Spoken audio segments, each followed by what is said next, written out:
Hello students, अभी तक हम लोगों ने वेलोसिटी ऑफ पल्स या वेव वेलोसिटी से रिलेटेड जितने भी क्वेश्चंस किए उन सभी क्वेश्चन में हमने जो मास लिया था दैट इज यूनिफॉर्म। अब जो हमने क्वेश्चन लिया है इसमें प्रीवियस क्वेश्चन से क्या डिफरेंस है? क्वेश्चन क्या है? A non uniform rope of the mass m and the length l having variable linear mass density, यानी अब इसकी मास डेंसिटी कांस्टेंट ना होके वेरिएबल है और उसका फंक्शन दे रखा है मुझे mu is equals to K x. तो अगर हम बात करें that is variable linear mass density का मतलब होता है मास पर यूनिट लेंथ। तो आपको गिवन है mass per unit length that mu is equals to K X, ये एक वेरिएबल टर्म है। अगला पॉइंट आपको कैलकुलेट करना है, फर्स्ट पॉइंट शो दैट कि मास ऑफ द कंप्लीट रोप जो होगा दैट एम जो होगा वो किसके बराबर होगा? के एल स्क्वायर बाय 2 के। और सेकंड क्वेश्चन क्या है? Find out the time taken by the transverse wave to travel from one end to another end. Travelling wave को एक एंड से दूसरे एंड तक पहुंचने में कितना टाइम लगेगा। तो पहले हम इस क्वेश्चन से स्टार्ट करते हैं। तो बिल्कुल सिंपल सा है, एक काम करते हैं पहले रोप को बना लेते हैं। सपोज मैंने ये रोप ले ली,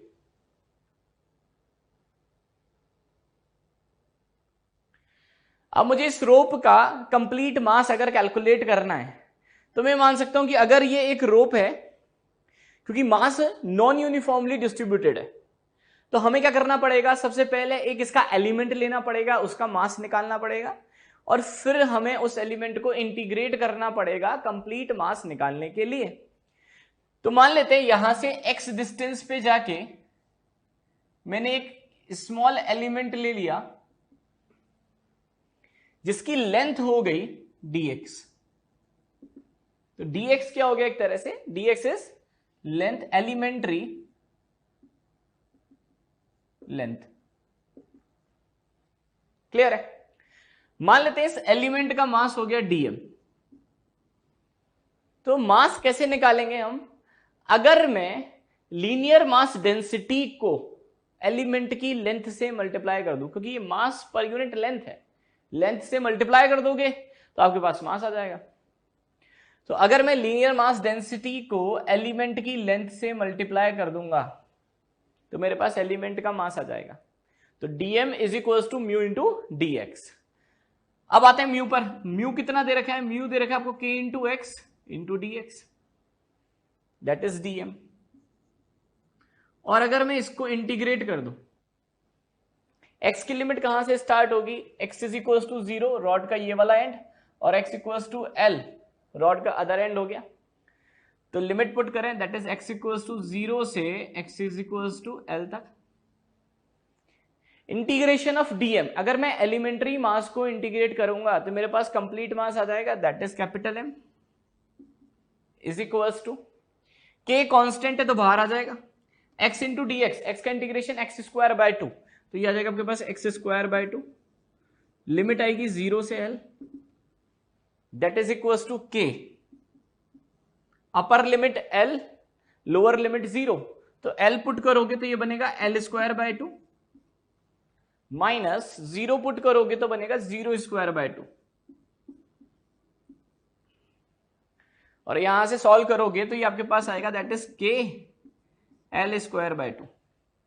तो हमारा फर्स्ट क्वेश्चन तो आ गया कि जो मास होगा capital M is equal to k l square by 2। Clear है? तो अभी तो हम ये बोल सकते हैं कि भाई वेव के हिसाब से तो कुछ ऐसा है नहीं, ये एक्चुअली हम लोग पढ़ते हैं जब हम सेंटर ऑफ मास या इस तरह के टॉपिक पढ़ते हैं, वहां पर हम इस इंटीग्रेशन से मास कैलकुलेट करना सीखते हैं। तो यहां पर मैंने लिख लिया जिससे आपको ये चीज रिवाइज हो जाए। तो फर्स्ट क्वेश्चन तो ये हो गया। अब आते हैं हमारे एक पार्ट पे। सेकंड क्या है? The find out the time taken by transverse wave to travel from one end to another end. एक एंड से दूसरे एंड तक वेव को ट्रेवल करने में कितना टाइम लगेगा, तो वो कैसे कैलकुलेट करें? अगर मैं वेव वेलोसिटी की बात कर रहा हूं, वेव वेलोसिटी क्या होता है? v is equal to under root of T by mu, v is equal to under root of T by mu. अगर t की बात कर रहे हैं, t क्या होता है? t is tension in the string. Question में आपको गिवन है कि t is tension in the string and that is constant, तो हमें इसको कांस्टेंट ही लेना पड़ेगा दैट इज t। म्यू क्या हो जाएगा? Mu is mass per unit length, that is equals to kx। Question में डिफाइन किया हुआ है। तो मेरे पास वेव वेलोसिटी आ गई कि wave velocity is equal to होगा under root of T by K X, और वेव वेलोसिटी को मैं क्या लिख सकता हूं, that is D X by D T. Clear है? यहां से dt को इधर ले जाते हैं और बाकी टर्म को इधर ले जाते हैं, तो ये बनेगा आपके पास root T into D T, root T into D T is equal to root K into root X into D X. ऐसे लिख सकते हैं, या फिर एक काम करें, इसको ऐसे ही रहने देते हैं, इधर ही रहने। क्लियर है? तो under root of T by K into D T is equal to root X D X. अब क्या करना है, दोनों साइड इंटीग्रेट कर देते हैं। अगर मैं x की बात कर रहा हूं तो x की लिमिट आएगी 0 से l, तो x इक्वल्स टू 0 से x इक्वल्स टू l। और जब x इक्वल्स टू 0 था तो पल्स यहां पर थी, तो टाइम 0 था, तो t इज इक्वल्स टू 0। जब x इक्वल्स टू l था, पल्स यहां से यहां तक पहुंच गई, तो मान लेते हैं उसको यहां तक पहुंचने में टाइम लगा t, तो टाइम की लिमिट आई 0 से t, x की लिमिट आई 0 से l। अब हम इसको इंटीग्रेट कर देते हैं। ये टर्म कांस्टेंट है तो ये इंटीग्रेशन से बाहर आ जाएगा, ये आपके पास आएगा under root of T by K, integration of dt, integration of dt t हो जाएगा, upper limit t lower limit 0, तो t minus 0 is t is equal to root X, root X को बोल सकते हो x टू द पावर 1/2, और x to the power 1/2 का integration होता है, जैसे integration of x to the power n into D x का इंटीग्रेशन होता है x to the power n+1 upon n+1। तो यहां पर अगर मैं इसकी बात कर रहा हूं, ये है x to the power 1/2 into D x.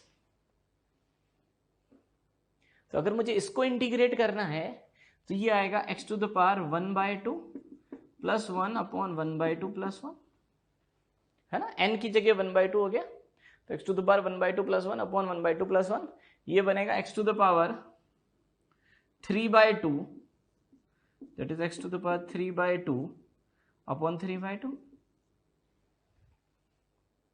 तो अगर मैं यहां पर आ रहा हूं तो इसकी बात करें तो ये बना under root of t by k, dt का इंटीग्रेशन आ गया t। इस पॉइंट पर आते हैं, रूट एक्स का इंटीग्रेशन अभी निकाला हम लोगों ने, that is equal to x to the power 3/2 upon 3/2, और लिमिट आएगी 0 से l तक, लिमिट आएगी 0 से l तक। अब हमें क्या करना है, इसमें लिमिट को पुट करना है। मैं इस लिमिट को यहां पे पुट कर देता हूं, तो फाइनली हमारे पास आया under root of T by K into T is equal to upper limit l, lower limit 0, तो l पुट करोगे तो ये बनेगा l to the power 3/2 upon 3/2, lower limit 0 तो 0 ही हो जाएगा, 0 पुट करोगे तो पूरी वैल्यू क्या हो जाएगी, 0। क्लियर है? यहां से 3 इधर ही रह जाएगा, 2 ऊपर चला जाएगा, ये बनेगा 2/3 of l to the power 3/2। और देखो आप k की वैल्यू यहां से पुट कर सकते हो m की टर्म में, तो k को मैं पुट कर सकता हूं 2m/l², तो ये इधर जाएगा और ये बनेगा under root of t, k को आप पुट कर सकते हो 2m/l² इंटू टी। बात आ रही है समझ में? Under root of t by k, k is 2m/l², तो 2m/l², यहां पर आएगा 2/3 of l to the power 3/2। यहां से अगर बात करें तो ये root l, root of l² is l, यहां पर l है, यहां पर l टू द पावर 3/2 है, तो l कैंसिल आउट हो गया, यहां पर बचा l टू द पावर 1/2, तो ये बना आपके पास under root of t/2m into T is equals to, that is 2/3 root l। Clear हुई बात? अब इसको इधर पुट कर देते हैं, तो यहां से आपके पास टाइम की वैल्यू आ जाएगी, तो t is equals to under root of, सब कुछ रूट में ले लेते हैं, 2 को रूट में ले जाऊंगा तो 4 बनेगा, 3 को रूट में ले जाऊंगा तो 9 बनेगा, 2 रूट में जाएगा 4, और 4 इंटू 2 और आएगा, that is 8, that is 8l/9t। Clear है? और ये m भी जाएगा इधर, तो ये आपके पास आंसर आ जाएगा। तो फाइनली जो मेरे पास आंसर आया that time is equals to √8 LM/9T, यानी इतना टाइम लगेगा पल्स को एक एंड से दूसरे एंड तक पहुंचने में। ओके स्टूडेंट, तो नेक्स्ट पॉइंट पर आते हैं, that is particle velocity. Particle velocity क्या होता है? जैसा कि हम लोगों ने पढ़ा कि भाई ट्रांसवर्स वेव क्या होता है। ट्रांसवर्स वेव में पार्टिकल्स का ऑसिलेशन वेव प्रोपगेशन के परपेंडिकुलर होता है। तो जो पार्टिकल की ऑसिलेशन वेलोसिटी है, that velocity is known as particle velocity. Clear है? जैसे मान लो कि एक सिंपल से एग्जांपल से समझने की कोशिश करते हैं। तो let take a general equation of the travelling wave. मैंने ट्रैवलिंग वेव की जनरल इक्वेशन ली, y is equals to a sin of kx plus omega T plus phi. ठीक है, ये इक्वेशन कहां से आई? क्योंकि अभी हमने इक्वेशन से रिलेटेड क्वेश्चंस नहीं देखे हैं, तो वो बारे में नहीं सोचना है। मैंने एक जनरल इक्वेशन ले ली इसको समझाने के लिए। तो let take a general equation y is equals to a sin of kx plus omega T plus phi. मैंने यहां पर एक पल्स ड्रॉ कर दी, दैट इज y, और ये हो गया x। y क्या डिनोट कर रहा है? That is y displacement of each particle, और ये होगी x डायरेक्शन। अगर मैं x को फिक्स कर दूं, मतलब क्या है? At x is equals to x naught. मैंने आपसे बोला कि अगर आप x equals to x naught पर जाओ, तो अगर मैं इस इक्वेशन में x equals to x naught put करता हूं, तो देखो मुझे क्या मिलेगा? मुझे मिलेगा y is equals to a sine of के x naught plus omega T plus phi. थोड़ा सा और समझते हैं।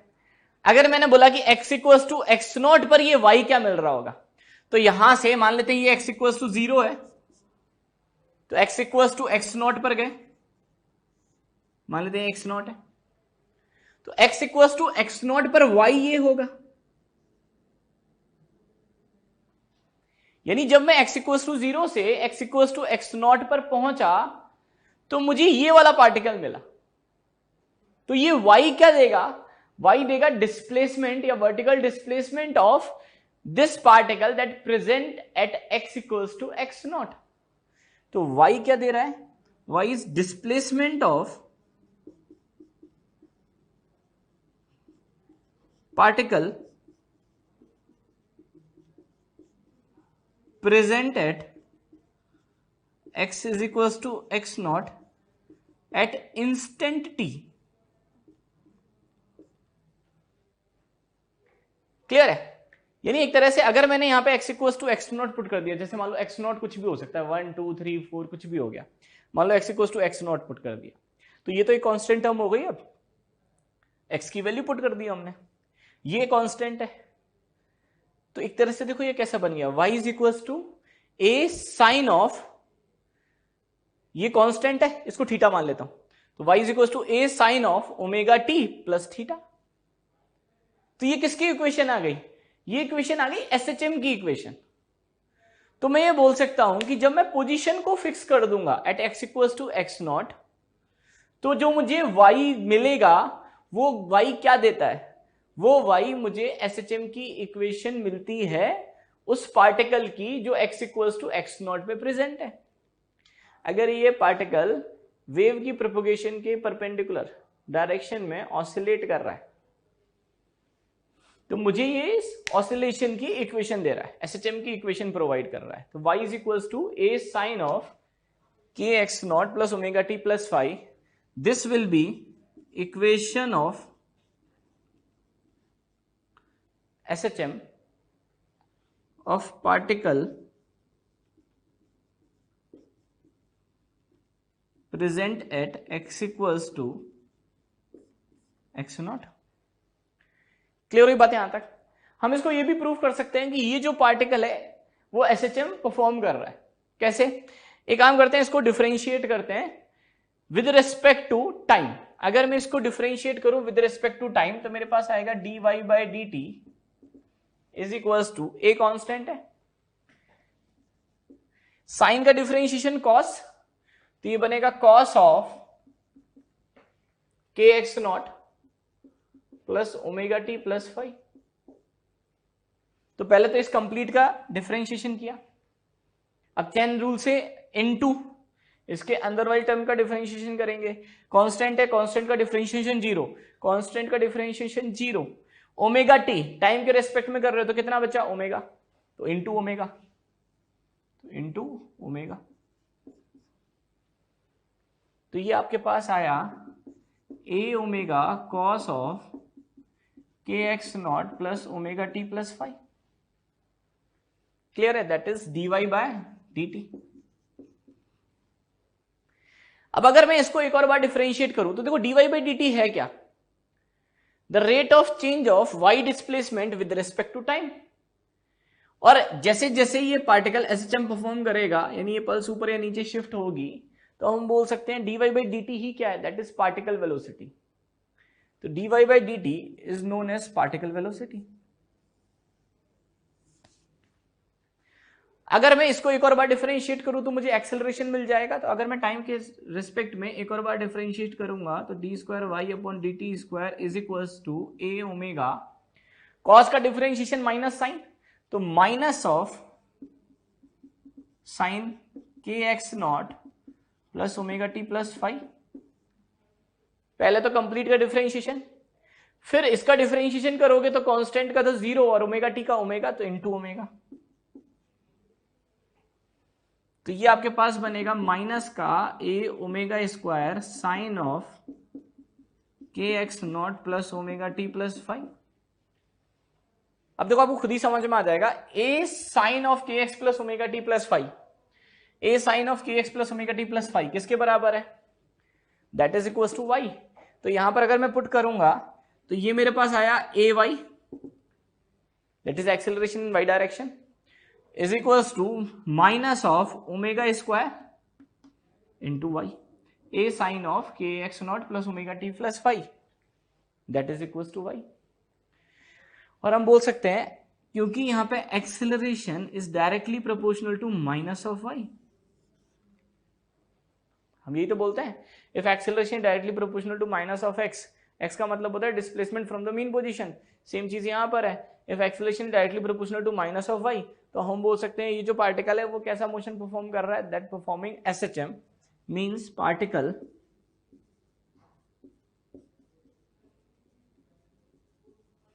ऑन स्ट्रिंग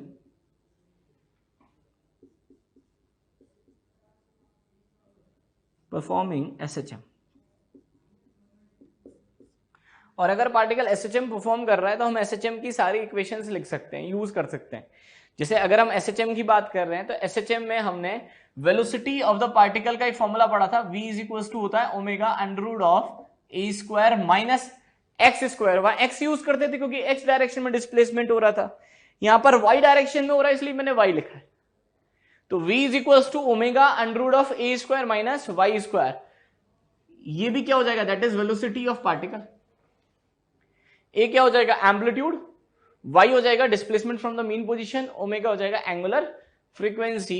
तो vp is known as particle velocity.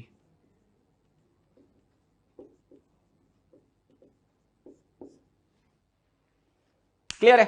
तो यहां से हमने सबसे पहले क्या किया, दोबारा से बता देता हूं, मैंने एक जनरल इक्वेशन ली। अगर मैं पोजीशन को फिक्स कर दूंगा तो यहां पर देखो इसका मतलब क्या है, at x equals to x naught means we fix the position.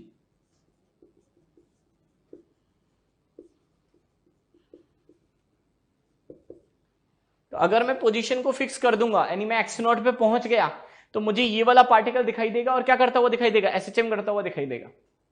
तो मुझे जो ये इक्वेशन मिलेगी वो किसकी इक्वेशन होगी? That will be equation of SHM. हमने इसको प्रूफ करने के लिए इसको डिफरेंशिएट किया एक बार, तो मेरे को y को टाइम के रेस्पेक्ट में डिफरेंशिएट करोगे तो पार्टिकल वेलोसिटी आ जाएगी, और एक और बार डिफरेंशिएट करोगे तो एक्सेलरेशन आ जाएगा। यहां से हमारे पास एक्सेलरेशन आया a is equal to minus का ओमेगा स्क्वायर वाई। हमने बोल दिया a directly proportional to minus of y, यानी एसएचएम की कंडीशन को फुलफिल कर रहा है, means particle on string performing SHM.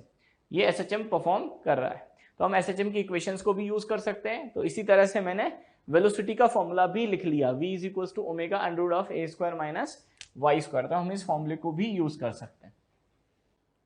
Okay, अब अपना नेक्स्ट टॉपिक आता है, that is a relation between particle velocity and wave velocity. तो हमें थोड़ा सा बेसिक आइडिया दोनों का हो गया कि पार्टिकल वेलोसिटी क्या होता है, वेव वेलोसिटी क्या होता है। तो वेव वेलोसिटी का मतलब अगर हम बिल्कुल समझें तो वेव वेलोसिटी होता है पल्स वेलोसिटी। पल्स जिस वेलोसिटी से राइट की तरफ या लेफ्ट की तरफ मूव कर रही है, that is known as pulse velocity या वेव वेलोसिटी। उसके दो फॉर्मूले देखे थे। पहला फॉर्मूला देखा था कि pulse velocity is defined as minus of coefficient of T upon coefficient of x. दूसरा फॉर्मूला आया था उसका टेंशन की टर्म में, that v is equal to under root of T by mu. Clear होगी बात। दूसरा पॉइंट कि भाई पार्टिकल वेलोसिटी क्या होता है, तो पार्टिकल वेलोसिटी होता है पार्टिकल्स की ऑसिलेशन वेलोसिटी। जो स्ट्रिंग पे पार्टिकल्स प्रेजेंट हैं वो जिस वेलोसिटी से ऑसिलेट या एसएचएम परफॉर्म कर रहे हैं, that velocity is known as particle velocity. और वो हमने कैलकुलेट किया that v is equals to omega under root of A square minus Y square. तो मैं यहां पर एक फॉर्मूले लिख देता हूं कि भाई अभी तक हम लोगों ने पढ़ा कि जो वेव वेलोसिटी आया वो एक आया था minus of coefficient of T upon coefficient of X. एक फॉर्मूला ये आया था। एक आया था वेव वेलोसिटी का formula, that is equals to under root of T by mu. Particle velocity की बात करें तो particle velocity is D Y by D T, और इसका फॉर्मूला आया था A under root of omega under root of A square minus Y square. तो कुछ ऐसा था। अब इससे आगे की कहानी को कंटिन्यू करते हैं। अब मुझे निकालना है कि इसमें और इसमें क्या रिलेशन होगा। तो एक जनरल इक्वेशन ले लेते हैं ट्रैवलिंग वेव की। तो let the general equation of travelling wave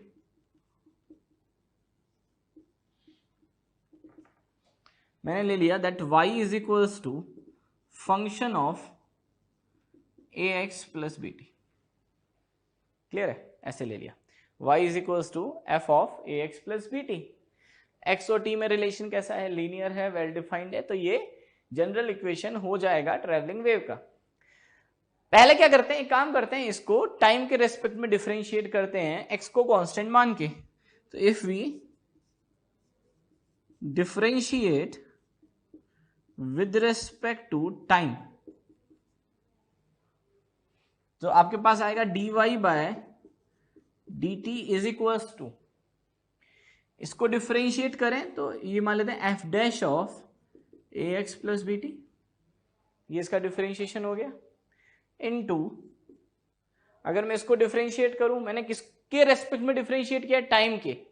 x को कांस्टेंट माना है तो कांस्टेंट का डिफरेंशिएशन 0 और बीटी का डिफरेंशिएशन भी आ जाएगा तो इनटू बी। इसको बोलता हूं मैं equation 1।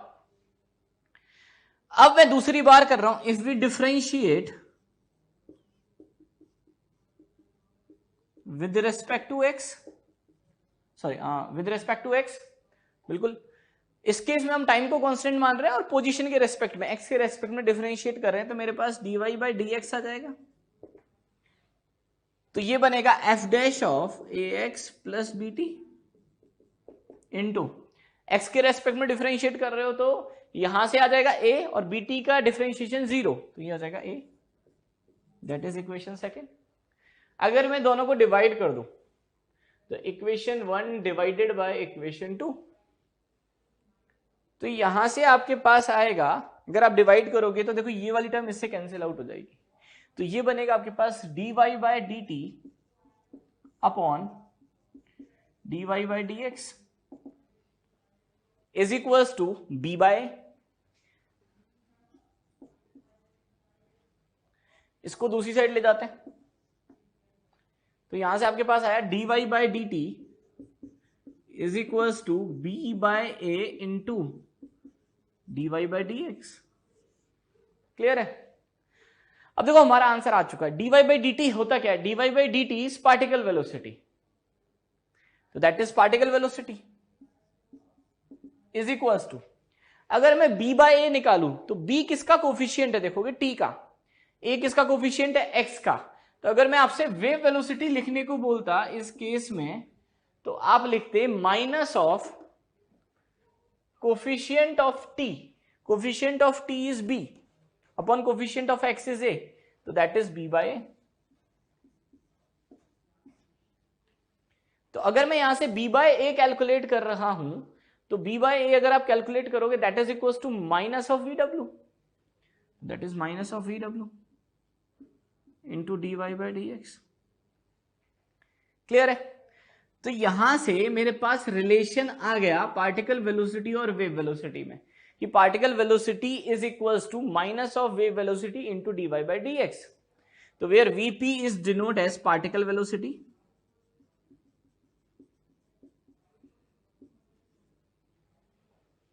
vw is known as wave velocity,